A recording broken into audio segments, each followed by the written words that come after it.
I love these chairs that we're sitting in right now. This is probably the most comfortable I've been during the 2 years or so that we've done this segment called TinChattin. This is probably the most comfortable.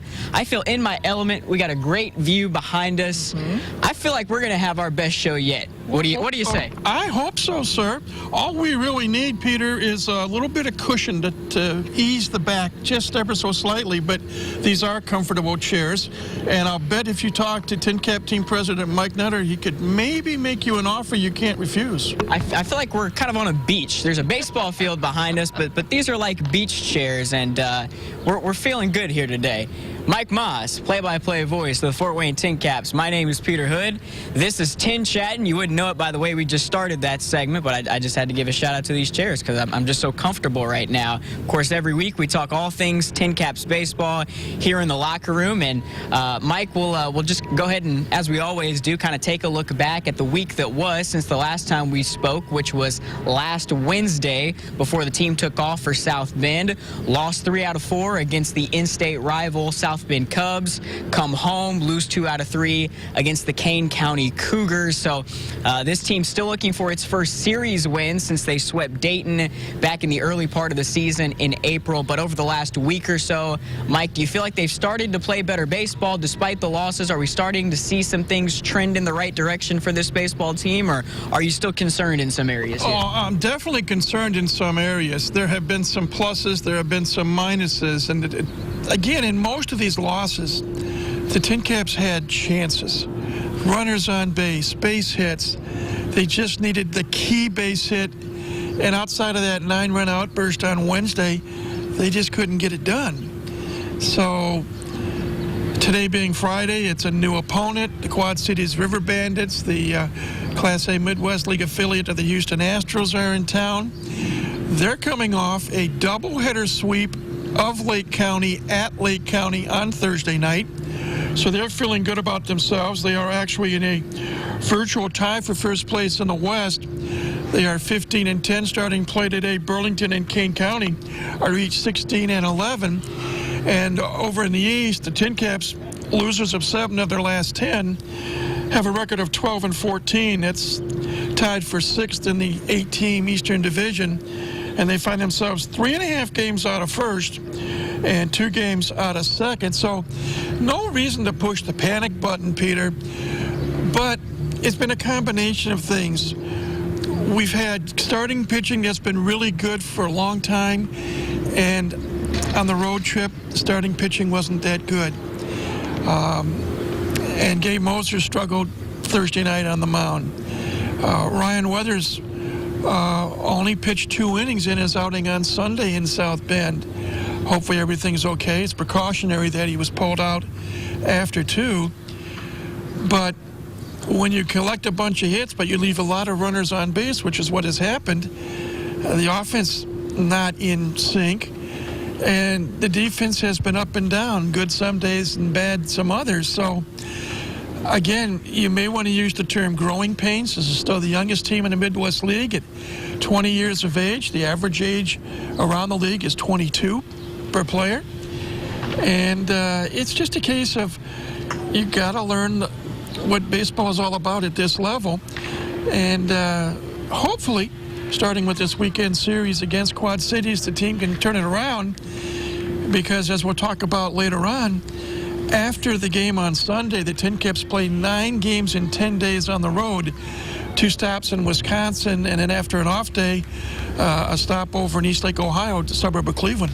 And despite the recent struggles, as always, there are still plenty of positives to talk about, and kind of sound like a broken record because we bring it up all the time on this program. But the wins and losses are one thing at this level, but really it's about seeing these young players develop, get an opportunity to go to that next level, that being high A, double A, triple A, and then obviously all the way up to the major leagues. And one guy who has certainly made a case that at some point here in the next couple of months he might be making his way up to Lake Elsinore, Xavier Edwards. Now last week we talked about 2 of the top draft picks from last year's 2018 draft. We neglected to mention Xavier Edwards. We talked about Grant Little, talked about Ryan Weathers. Xavier Edwards was also taken in the second round of the 2018 Major League Baseball draft. And Mike, all the dude does is hit. I mean, hitting 370 on the year right now. Had a game on Wednesday during that 9-run outburst in the one inning. He went 5 for 5 in that game, and he just has a, from what I see from him, just a really easygoing approach at the plate where he doesn't try to do too much, finds a way to make contact. And when he does make contact, Mike, the guy's got wheels, and he's a tough out when he's able to put the ball in play. A number of factors about Xavier Edwards. Number one, he's 19 years of age, out of Pembroke. Oh, crap, what's the last? Out of Florida. I can't remember the second name of the city. But he's 19. He's a switch hitter. So that's nice because he'll bat right-handed against the left-handers and left-handed against the right-handers. Anthony Contreras has him primarily in the leadoff spot. He's not only the fastest player on the team, he's the best bunter on the team. He's got 30 hits coming into play tonight and 81 at-bats. And I would venture to say, without doing a whole lot of research, that he has at least 6 or 7 bunt singles out of those 30 hits. So he does what a leadoff man is supposed to do, get on base. His on-base percentage is .436. His OPS is .868. He's the team leader in stolen bases with 8. He, along with Augustine Ruiz, in the top 10 in the league in hitting. And X is in the top 10 in stolen bases. And he's just what the doctor ordered offensive-wise for the Tin Caps in terms of trying to start the train rolling by getting on base leading off. Yeah, you mentioned he went 5 for 5 in that game on Wednesday, and after that performance, we had a chance to catch up with X and manager Anthony Contreras to get their thoughts. I'm just seeing the ball pretty well right now. Just trying to keep it simple in the box. Hitting's hard enough as it is, so just trying to keep things simple, and that's what I've been trying to do. And so far it panned out today. That's been their whole game. The ability to put the ball in play, mixed with their speed and their bunting game. They have the opportunity and the talent to be able to put up nights like that. And, just if you catch them at the right time, they're going to be able to do some special things. And X right now is seeing the ball well. Tuku's seeing the ball well. I don't know if there's anything specific to connect to that. They're just really good baseball players with instincts, and they're just catching it at the right time. X, go and give it to you, Mike. DMX, I believe, is the man that came up with that line. X, go and give it to you. And right now, X, being Xavier Edwards for the Fort Wayne Tin Caps, is giving it to the whole Midwest League. You a DMX fan? Listen much when he was popular? You're getting me into a whole lot of trouble, Peter. I have to deal with Evan Stockton, and tonight is country night, the theme night here at the ballpark, and Evan mentioned to me last night that he's got 1,200 country songs that he can hit at the push of a button. Is Old Town Road one of them? Have you heard the craze with the kids with the Old Town Road? I plead the fifth. Okay.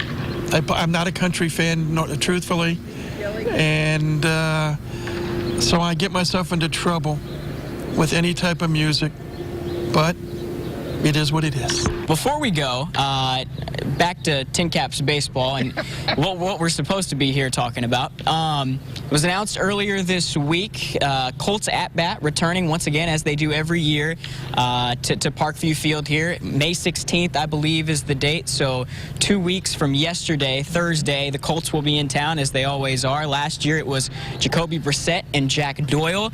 This year, Marlon Mack, who had a breakout year at running back for the Colts last year, I should say, and Jabal Sheard, defensive lineman, will be in town. And Mike, always a great event to see not only guys who play just down the road for a professional football team down in Indianapolis, but these are guys that are accomplished in their sport, that fans are familiar with, they know the names of, and fans here in Fort Wayne get an opportunity to interact with those guys when they come up here every year. What is really neat about this, Peter, the interaction between the Indianapolis Colts, again, a member of the National Football League, and the Fort Wayne Tin Caps, minor league baseball.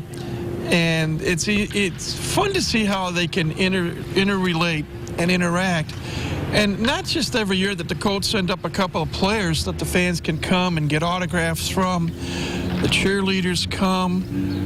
They set up the infamous obstacle course that I made a fool of myself on a couple of years ago, and I keep getting asked to make a return engagement. Will we make a return this year? That will be determined. You have to tune in. May 16th, I think, is a Tuesday or Wednesday, and a couple of days later, when we do the TinChattin segment, I'll let you know. So we're not getting a full commitment on the obstacle course. We're going to feel it out over the next couple of weeks and see where we're at.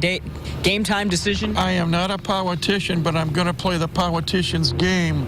To be determined. Tune in and find out. Hey, believe me, folks, if he does it, we're going to have a camera here so that you'll see it right here on TinChattin. At least make that a deal. If you decide to do it, we're here for it. If you and Justin cough up enough money in advance, cash, that's deposited in my bank account, I may seriously make an attempt. He's Mike Maahs, play-by-play voice of the Fort Wayne TinCaps. My name's Peter Hood. As always, we appreciate you tuning in. That'll do it for this week's edition of TinChattin. Stick around, though. We have much more coming up in the locker room right after these messages.